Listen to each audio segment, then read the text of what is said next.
for being here. Every time when I do the budget presentation, the first thing I talk about is is the mission, right? And the mission's up there. Oh, that's very complicated. Yeah, could you just do it? It's not working. Good idea.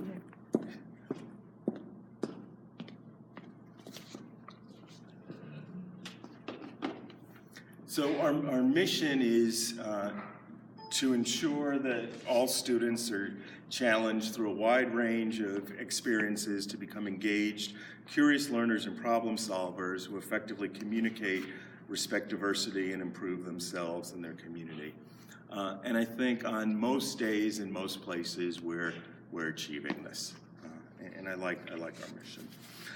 In terms of where we are with the budget policy, the school committee's really articulated three main ideas.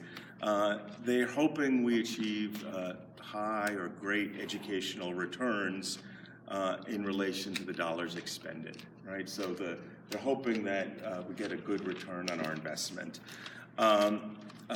They want us, and we want to establish levels of funding that will provide high-quality education for all our students. And then the last one is to use the best available techniques for budget development and management. We've done a lot on our budget over the years, and I think we do a very good job with our budget. Some people may disagree on the conclusions we come to, but the process is really thorough. I think it's highly transparent.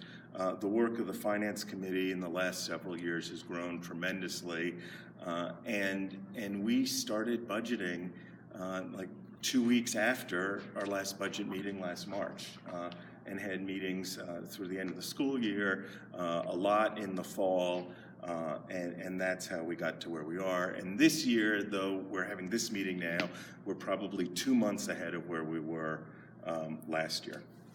Okay. So this reiterates some of what I just said. So these two bullet points. And going back to the process a little bit, so we began in May, and we had detailed department and school level overviews presented to the Finance Subcommittee. There are these giant binders that we have, and they're available online with very fine detailed information about anything you could imagine. In December, we continued this work, and a draft preliminary budget presented to the school committee. And where we are now is the school committee reviewed those, asked questions, prodded us a little bit. The fourth step of the budget process comes about when the governor releases his initial budget, which is House 1, and we incorporate that into our budget, and then we do stuff with, we also include insurance and transportation projections. The insurance, like please ignore the lady behind the curtain, right? The insurance, we have to wait for the Berkshire Health Group to tell us about it and what number gets set there. And we had been projecting a 10% increase this year, and it ended up being a 0% increase. So we're very happy to be part of the Berkshire Health Group. Some of the other communities I also work in saw a 13% increase this year, right? And that not having a 10% increase saved us about $500,000, right? We were projecting a $500,000 increase that we didn't land. The step 5 and where we are now is presenting the proposed budget to the school committee. Okay. Ooh. So hopefully that'll get a little brighter in a second. So what I'm going to do is talk about new positions or changes to the budget for this year. And we were pretty lean about this, and the school committee's known about some of these for quite some time, and some are recent. So I'll go through building by building.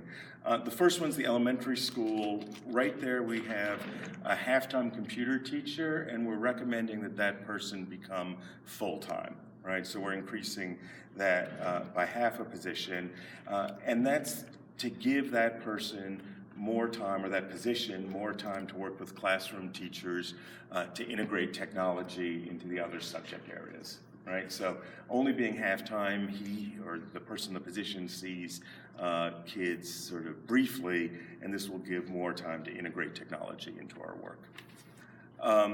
At the district level, we're recommending hiring a second evaluation team leader.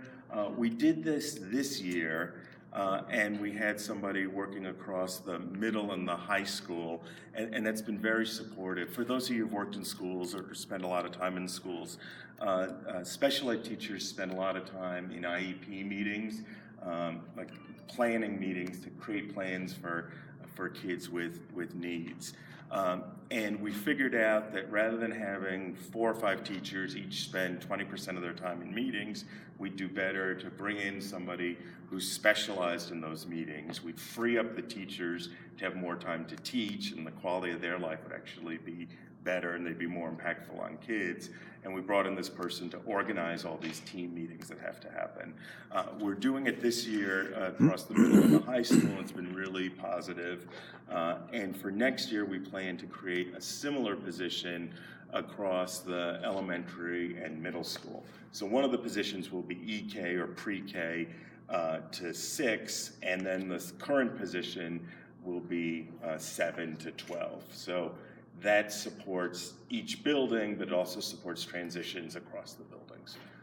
And we're really excited about that. At the middle school, a relatively small ask, we're requesting to add an additional paraprofessional. And at the high school, my recommendation is to reduce one of our 3 art positions from 3 to 2. And there's lots of information in the book around numbers, and people will argue this both ways. And some people are writing the school committee about it, and I'm writing the school committee about it. And it's not an uninformed choice, it's a quite intentional choice. And it's very hard for people to take personalities out of these decisions. But when you look at the 3 teachers and the teaching load they have, in my professional opinion, it doesn't make sense to have 3 positions. We can cover it by 2 positions. Similarly, maybe now 3 years ago, we had 6 music positions. We went from 6 to 5, and we actually increased the access and opportunities for kids, requiring everybody in elementary and middle school to choose band, chorus, or orchestra and participate in one of those. So it's sort of counterintuitive that you can reduce a position and actually have more access and more opportunities. So I think we can do a similar thing in art. The last thing, because people always say, oh, you always cut the arts in education, arts are the first to go. We've not really cut the arts at all in our district. They've been very much the last to go. And I don't sort of say this lightly. 2 jobs ago, before I worked in policy in New York, I was the principal of an arts integrated high school in New York, and the person that helped found the school with me would kill me if she heard I was losing an art position if it wasn't intentional, right? But it's based on research, it's based on numbers, it's based on curriculum. I think in this particular context, it makes sense. It also, if you've been sort of part of these meetings for the last couple years, we talked about this last year, we talked about it the year before last year. So it's something we've been talking about for a while, and I think it makes sense. Additionally, at the high school level, we're proposing creating a new position, which is a co-curricular / athletics director position. So we have a whole range of neat programs after school. We have all our sports and arts programs and music programs and Shakespeare, and on and on and on. And we have a couple people on stipended positions managing all of that. And we'd like to manage that in a tighter, more thoughtful, more deliberate way. We'd like to provide more supervision to our part-time folks, whether they're our own teachers who are coaching or whether they're external to district coaching. And this full-time position, we hope to partially offset it by reductions in the current stipended positions that do that work. But we want some continuity. We want somebody who's there on a regular basis, whose their sole job is to do this, is to support both the athletics and the extracurricular roles. So I'm excited about that one. Couple other areas across all the buildings, we want to spend a little more money on instructional supplies, particularly funding for special education supplies, which haven't been fully funded historically. And then in terms of professional development, and this is, I think, maybe the most important thing to invest our money in, we want to use professional development to support teachers in changing their instructional approach, right? So over time, we're trying to do different things in different configurations. And while I'm happy to say, I think all our folks are content area experts. They really get their social studies, they really get their math, they really get their foreign language. I think folks could use some more support in working with a wider range of kids across different contexts. So investing some resources there will help. The other thing we want to do is to support additional opportunities for inclusion so that kids with needs or special needs are part of the regular class and not separated. And one of the best ways to do that is to have a content area teacher paired with a special ed specialist, right? So the kids benefit from the expertise of the content area teacher, and they also benefit from the ability of the special ed teacher to really target learning styles and learning differences. And then you put two thoughtful people together and give them a little bit of time to plan, and student achievement and growth goes through the roof. So that's what we want to do with professional development. Last few, we run an after-school program that's pretty neat. It's largely funded through Project Connection, which is a federal grant that's passed through the state. It's called Project Connection. The grant is a 21st century grant, a federal grant. We're seen as an exemplary one, which is great. We'd like to invest a few more resources there, and we'll likely come back to you after the budget process with some additional options for parents to participate more. So the grant right now is targeted at high needs students, both from an economic perspective and from an academic perspective. And in having a targeted program like that, some other students who would like to participate haven't been able to, and we'll come back to talk to you more about that. And the late bus also would serve the high school. Right. And I think the late bus is a good thing.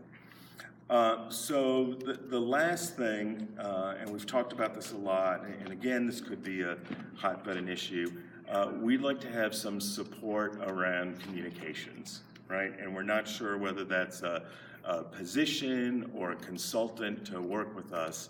And I don't need somebody to write press releases. I can still do my own press releases, but I could use some help around outreach, getting things out, work on our website, a whole host of things. And we've talked about that. Right now we're saying it could be a FTE or a partial position or somebody contracted. In my mind, we get the best bang for our buck if it's contracted, but we're not fully there yet. The last one that I'll talk about is the other or capital. So we've got our two new buildings, and you're sitting in one of them, and they're not so new anymore. And things come up like the pipe at Muddy Brook, and thankfully our team was quick on that, and insurance covered almost all of it, which is great, but we need to invest some resources in our existing buildings. More importantly, we need to invest some resources in high school and high school maintenance. At last meeting, the school committee, led by the Buildings and Grounds folks and Amy, spent some time touring the science labs and what we're hoping to do in terms of upgrading those. For the moment, the building that we have is the building that we have, and we want to make the best of that. And then the last one is a couple years ago, Sharon, maybe 3 years ago, we created a stabilization fund, and it's great that we created it, but we've not put any resources into it.